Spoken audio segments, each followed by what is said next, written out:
Hello everybody, welcome back to Let's Play Hearts of Iron 4.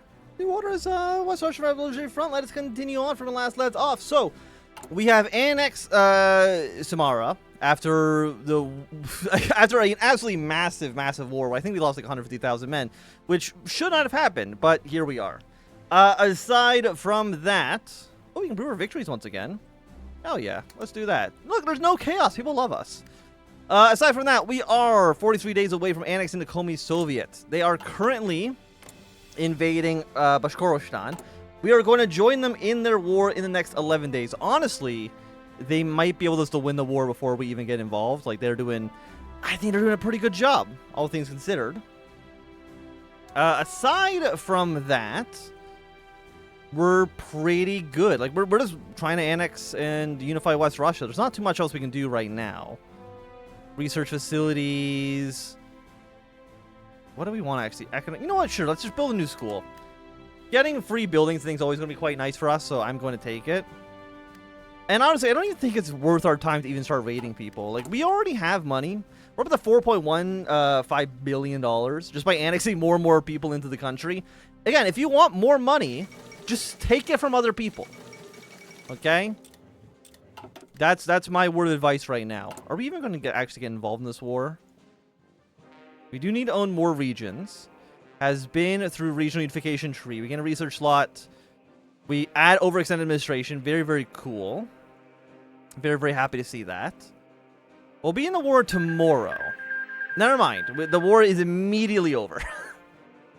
But in 1 month from now, Komi will be directly annexed into our country. So I guess we can probably move you maybe to the Zlatoust Republic. That seems like an okay choice for you right now. Ukraine has been established.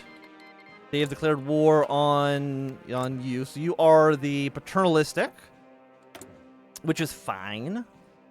Sure, we'll even make our schools a little bit better. Like, what are we actually building right now? We're getting our infrastructure up, which I still think is worthwhile. I'm wondering if we need to put more troops on board with Finland. I'm not too sure. I know at some point they'll probably invade us, but I don't know when exactly that'll be. I feel like we have time. But other than that, yeah, I'm feeling pretty confident. Macedonian insurgency. Like, how's the rest of the world doing? South Africa is still alive. Good for them. South America is basically doing nothing. That's to be expected. Dominico, they are progressive. They're in the Mexican sphere. Everything's looking pretty normal, I would say. I'm feeling pretty good. I'm feeling like we're doing great work. Our victories, occupy. I mean, I do want to occupy more territory. More territory means that we make more money. Administration efficiency will improve. We're going to get some new events as well. So I'm not going to say no to that one. Is there anything else we care about right now? Divert supplies. I mean, again, it's stability. Oh, you're actually a penalty to us. Huh. You have 62% supplies right now? We'll do it. Why not? I mean, I'm happy to get the stability bonus because it's a 3% boost, and then if we take one of these two, it's a 2% penalty. So it actually does, I think, in the end, pay you more? Because it's also a 40% supply gain. Am I crazy that if I'm reading this right, it's because you spend 30 military supplies to get negative 30 chaos. And the other way you get plus 30, and you also get the 3% stability. I guess there's the military penalty, but the military penalty is, you know, it's a limited time thing. It's not going to be there forever. I mean, if I'm reading... Also, do we get cores on this? Just as we annex it. So I'm not too sure. You're already all core states. So let's annex it and then see if we need to core it ourselves. I mean, it says it's integrating. Integrating and annexing are slightly different. But I'm not too sure. Oh, excellent. The answer is that it is not a core, but does it cost 48 points to core it? Yes, it does. which is a huge chunk of territory. Okay, the mechanical plant's been captured. After conquering the city of Izhvik, we have secured our control over the mechanical plant, the single great center of armed production in West Russia. Izhvik has long been used to pump out enormous quantities of pistols, rifles, and other small arms. After the collapse of the WRF, Izhvik and his factory became property of Vladimir Romanov, the purported successor of Russia's late Tsar. So we are going to get cheaper and better rifles. Fantastic. And the arsenal. We've secured the arsenal of Zvikar, a major stockpile of military weaponry that could prove decisive in securing victory in West Russia. Previously in the hands of the West Russian Revolutionary Front, it came under possession of the fledgling Komi Republic when the WRF fled Svykyar. Komi has used the arsenal to maintain its order inside of the notoriously unstable capital and establish itself as a regional power. Okay, so Wurzburg goes by 10. We better attack and defend the core territory. Sure, it's kind of garbage, but I mean, I'll take it. Oh, did they not core the Aryan Brotherhood? No. But we can core the Komi Soviet, which is significantly larger than just Komi was. If we actually look at resistance, it'll tell us which of these areas are actually core. I think it should be all these ones that are like 0%. Which is a pretty substantial amount of land. You know, luckily Komi was spending their political power to also occupy territories. And of course we only get 1.2. Really? We're not even taking a focus. When we're taking a focus, we only gain 0.1 political power. That's actually kind of crazy. Oh, we've actually done it. We are the only contender left in West Russia. Okay. The split to decision category will be disabled. We get 100 political power. At the front, triumphant, and turning the next page. I mean, that sounds good to me. Okay, I guess we just need to get rid of all the contenders, and maybe the other countries will get slowly annexed, or we declare war on them all at the same time. I'm not too sure. How many units will we just acquire for free? 13. Excellent. We're going to send some of you over to the border with Finland, because I don't trust the Finns. The rest of you, we are going to make a new army. Tuvacheski, he's still in here. We did not purge him. So let's send you to the Earl League. I think that seems okay. And I'm feeling pretty good. How's the economy looking, by the way? Boom, another lovely boost. And of course, the ratio here also decreases because we now earn even more money. Turning the next page. A successful operation. All objectives achieved. Total victory.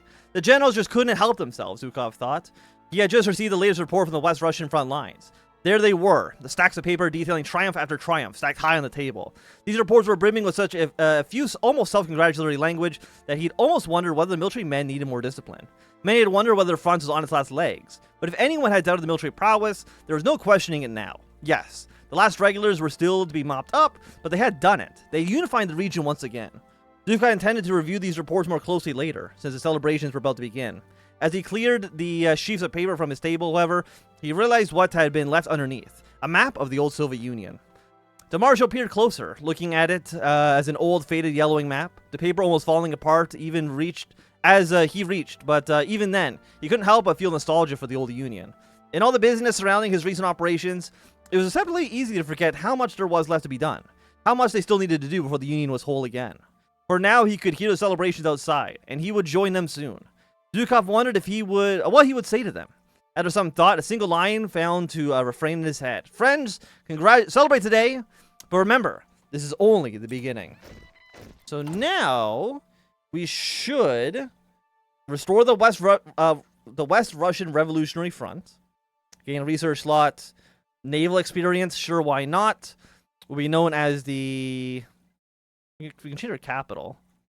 Whisper the revolt in Murmansk in about 6 months. That sounds bad. Okay. We're still the West Russian Revolutionary Front. The name has not changed, unfortunately, for us, but that's okay.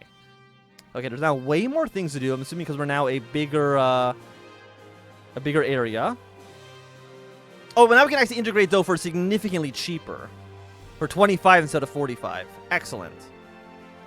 Oh, I guess integrating actually costs you political power. Let's go 1, 2, 3. These be done in 60 days. We're probably going to end up losing political power while we're doing a focus, but honestly, I think that's fine. I'm not too concerned with that. What else we have here? Ability, propaganda programs for more manpower. You know what? Sure, why not? 30 points. Let's do it. Let's do it.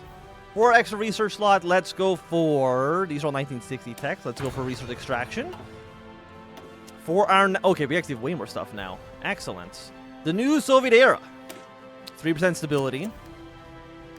We also have a new flag. Excellent. So what do we do about these smaller straggler states? Because I want them. I don't know if you know this. I want them integrated into my country. Lyndon B. Johnson has been inaugurated as President of the United States. Congratulations to him. No division of basic training. Do we actually have equipment now? We have. Oh, we do. Holy. Okay. You know what we should do instead of training new units? Let's make our units better. Because let's see. We have 10 of you, 2 of you. I mean, so much of this shit is kind of garbage. Okay. Cancel you for a second. So right now you are 12 combat with. Let's make you at least into a 20. I think that seems fair. We have the equipment for it. We'll have the manpower for it. Save this up. Why can I not save? I'm editing it. No changes to template. Okay, so it's mad for some reason. That's fine. We'll just call this infantry. I know how to spell. Just save this up. Wait, no, but they automatically get changed to infantry. Your infantry template 3. Which is infantry template 5. Okay, let's get rid of everything that doesn't actually exist right now. Because this is way too many templates here that we don't need to look at. Okay, infantry template 3 is also 20 combat width. They're fine. So, let's just call you infantry 3. I'm not going to be too creative on this. That's fine. We'll rename you. So, infantry 3 are going to be a little bit better. They have artillery support, but that's okay. You are 10 combat width. The light infantry, we don't want any light infantry. You're 12. You're 8. Thing is, like, there's so many different types of units here that's just kind of hard to tell. You're the light infantry. Well, you're better light infantry, kind of. Do we need light infantry? They're kind of garbage, aren't they? Okay. What are you? You're infantry. That's fine. We'll keep infantry as infantry. The elite infantry can stay as elite infantry. The light infantry, we're going to switch to just being regular infantry for now. Your infantry 3s. So much stuff I gotta look at. Okay, what about on this side? These lights, let's make you into infantry template 3. The tanks we can't do too much about. You know, actually would be easier. I'm stupid. Would be instead. So we want to keep. I think we want to keep you. So let's just switch these to like lightning bolts. Switch you to like a spade. Just things that I know I don't want to actually keep. You're 10. What do you have? You have a different thing. You have motorized recon companies, artillery and engineers. So you know, actually, let's replace you. I think that seems fair. Okay, so all the spades, we're going to switch you to be infantry 3s. All the lightning bolts, we're going to switch you to be the other motorized. Template. You, I believe. Yes, because you're the ones I don't want. Make that into the bird. We can switch you to being this one. Switch you to be basic infantry. Switch you to be this. Is there anything else we don't want? No.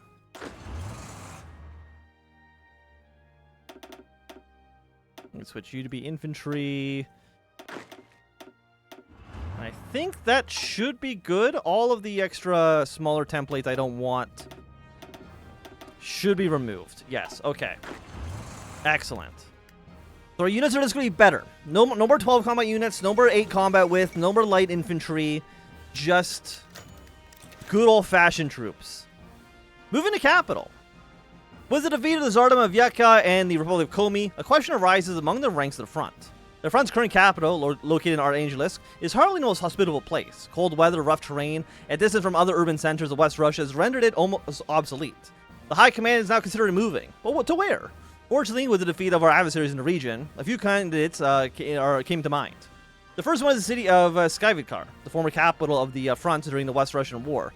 A move here would have deep symbolic value. Beneath it would lay the former Republic of Komi's supply of chemical weapons, useful to deter any intruders from entering it. Or the city has a long tradition of paramilitarism, and it might be best not to jeopardize the nerve center of the government. Further south is Rykov, or in Tsarist terminology, Vyaka. It is a more central location, located near the Siberian railways and the Ishvik manufacturing plant. The infrastructure of the area would mean that supplies would get to our soldiers quicker. The location is an issue, however. If the Germans came knocking, they wouldn't have to go far to knock on the French governments down. Okay, we can just stay. I think, so Rokov is all the way down here. Skykar's a little bit further up north. I think we go to, well, what's a bigger GDP? Because it's going to be a 5% boost. 0.34, 0.32, or 0.29. I mean, Rokov would actually just give us also the most money. And honestly, I'm not too worried about the Germans knocking on our front door. I honestly don't know if they really actually can. Like, I don't know if that's actually a thing they can do. So let's train up 3 infantry, 2 infantry 3s. I doubt we have any tanks. So I'm not going to build any more tank divisions up. We'll get like 1 motorized, and then we'll train like a handful of elite infantry. You're 13 combat width, huh? Can I actually make you just larger? 19. Like, what if I make you like a 20 combat width? One of the artillery pieces, but honestly, that's fine. I know this maybe is like a kind of dog shit division, but that's a-okay. Ethiopia's got a war on people. That's fine. And so what do you need? You want transport planes, TOTA AAs, and main battle tanks. I don't. Which one to use the main battle tank? You are. Okay. Get main battle tank. We will get the AA guns, which I don't actually know if we have researched yet. I don't think they're actually finished. No, it's TOTA anti-air, which I think is you. And then you also want transport planes. You know what? Sure, fuck it. I'll throw them on the list.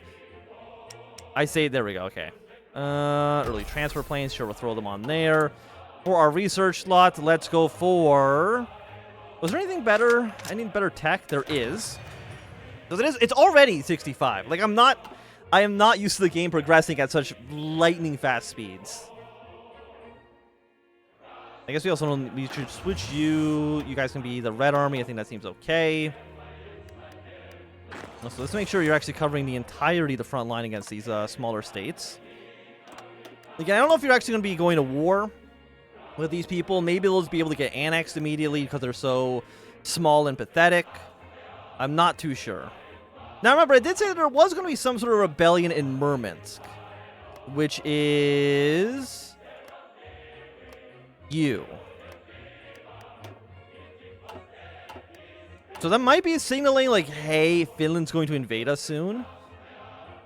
So maybe we want to put more troops up north. That actually probably wouldn't be a bad idea. These new divisions, as they deploy, they'll be the ones that we're going to send over to the Finland. I'll even train some better elite infantry as well. I know they're a little expensive, but they have better stats than base infantry, so it seems worthwhile. Draw your front line out. Draw your front line out. And again, you should join us immediately. Well, maybe not immediately, but you should join us because we're friendly. It's really just Central Siberia that's an issue, because, again, you should join us peacefully at some point. It might cost us a lot. We might need to put you, like, high up in the government, but that's fine. I'm not too worried about making you a higher rank official in the WRF government, if it means that you'll be my friend. Only 0.54. Honestly, it's not too bad because we're spending what, like Yeah, we're spending 0.45 on integrations. But once those are integrated, our manpower is going to go up. I'm hoping our factory production will also be substantially better in a new Soviet era. Restore VKPB memberships. Replace no voting with elite voting. Maintain military precedence. Okay, so this is now, yes, this new mechanic, the new Soviet state. While Zhukov is an adept military strategist and an extremely charismatic figurehead, the fact remains that he is largely apolitical and apathetic to what path the WRF takes from diplomatically. Seeing an opportunity for power and a chance to reform the Soviet Union as they see fit, a number of politicians vie for control. Sergei Amryov, the Orthodox politician and staunch Bukharist, supports a policy of war communism, but advocated phasing it out. Open to collaboration with the OFN, Amryov is willing to do almost anything to ensure that the Bukharist policy continues to exist and thrive in Russia. Nikolai Rostkov is a pragmatic Leninist who also supports phasing out war communism in the coming years. A believer in democratic elections as soon as the emergency is over, he will reshape Russia in the wake of Zhukov's death in the coming years. Alexander Yokolev is a man, the closeted man to a capitalist in the the closest man to a capitalist in the WRF. He supports limited privatization, freedom and trade, and halting war communism as soon as possible. Yakolev is also notable in his staunch support for free and open elections and receiving aid from the OFN. So what I think I want to do, I think we're probably going to go for Ryzhkov here. I don't want to go too pro-capitalist. And Bukharism basically failed in the Soviet Union. If we want to look at it in a way that's like that ideology led to the collapse of the Union, maybe we need to go to more pragmatic means. Let's go with Ryzhkov here, which I believe is I think just like socialism, which is fine. But I want to, we can either restore membership, restore administration divisions, reduces strain, which I think would be nice to do because our strain is pretty bad. Looking outwards, eyes to the west. Or eyes straight ahead. Support fellow socialist nations. Well, first and foremost, let's try to restore administration divisions. Because I think our administration costs are pretty expensive right now.